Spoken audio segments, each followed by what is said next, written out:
Hi guys, it's me Kenya from Choppy Mom. Welcome to my channel. So I am back from DR. You guys have been asking me questions about the mortgage, the house, the closing, how it went. So I'm here to spill it all out and tell you the nitty-gritty of how it went, what was the process like, and how much did this cost. So you guys know that last March, Haley and I decided that we wanted to purchase the property in DR. We got with Teresa from Canna Blue. I have her info right here. She's pretty awesome. She's a sweetheart. She helped us throughout the whole process. So we found the property in November and we put a bid in. And the owners accepted our offer for $170,000.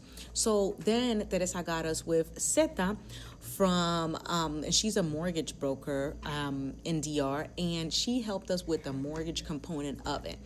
So unlike in the States, in DR, you need to find the property first, then take it to the bank. Like in the States, you get pre-approved first, and then you start searching. No, in DR, you find the property first, and then you take it to the bank, and they'll pre-approve you. So we started off with like 5 banks, and we started winning them off as we went through. So that started in November, and we just now finished. So this process is not for the faint-hearted. It's not for people that can't deal with slow processes, because it takes a while. It takes a long time. So finally we finished, and this is the snapshot of how it went down right here. So the sale price was $170. We gave an initial, like a retainer, like to hold the property at 5%, which was $8,500, and then the remaining down payment, which was 20%.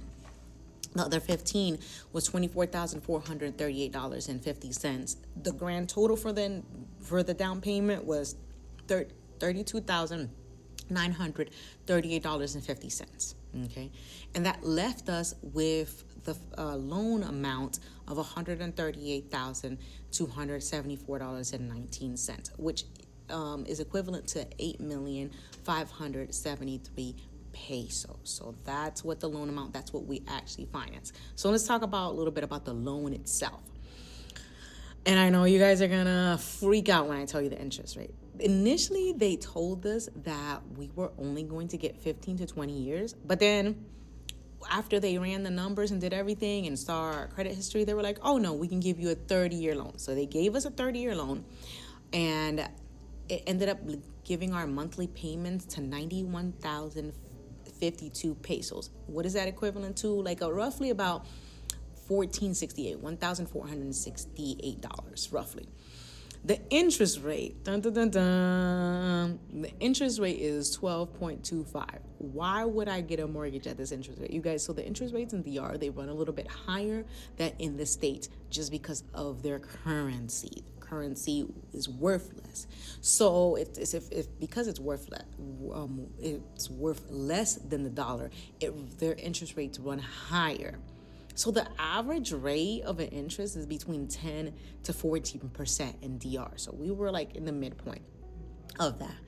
And another thing that was kind of weird is that usually in the States, when you get a mortgage loan, you have your mortgage is due on the 1st, but there your mortgage is due when it funds. So if your loan funds on the 13th, your mortgage is due every 13th. So that was something that was different. Another thing is that they do have closing fees. I have the picture right here of everything that we paid at closing. And the big thing is that they have a 3% transfer fee. So in order for me to transfer the title from the previous owners to my name, I have to pay 3% of the worth of the house. So that 3% transfer fee was $316,220. So it was quite a bit of amount. And then you see all of the things that they have here of like legalization, all the legal fees and all of that. And it came out to $365,747.51, which was roughly, give or take, about $6,000.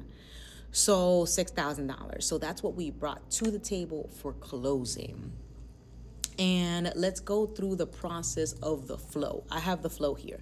So on the day of closing, we showed up there at 10 o'clock in the morning, and everybody was sitting at the table. The bank, the buyer, us, the buyer, the seller, and we just signed our contract. Everybody was signing, the bank rep, the bank executive, us, and the seller. And the bank was the one that collected the closing fees and the transfer title. So they collected all the funds there, and they collected the title too, like the actual title, like the paper.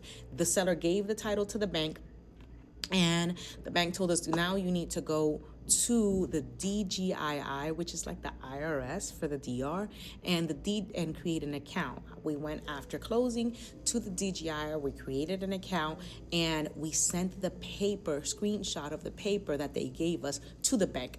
The bank the next day paid all of the tax fees, the transfer tax fees. So now what happens is that the legal fees are paid, the seller delivers the title to CBAO, that happens, and the CBAO is the actual bank. And the bank processes the title transfer, and then the funds are dispersed. So this happened last week, and the funds dispersed this week. And that was the buying process in a nutshell. I think it took us a while because there was a hiccup with the title. The title was under an LLC, and the LLC, the shareholders one of the shareholders sold, so they needed to get that fixed before they can sell to me. So that was what really, really, really held us up in the process. But so far, I think that the process was really straightforward. This is the most I've ever put down on a house, and I'm feeling pretty good because I feel like this is tangible for me to pay off in less than 30 years. And it's not a exorbitant amount. So if you have any questions about this whole process, I know I gave you a lot of information here today. If you have any questions about this process, just hit me up. I can give you some answers. If I can't, I'll point you in the right direction. And stay tuned for the next video. I will show you the house itself. Thank you for coming to Choppy Mom, and see you later. Adios.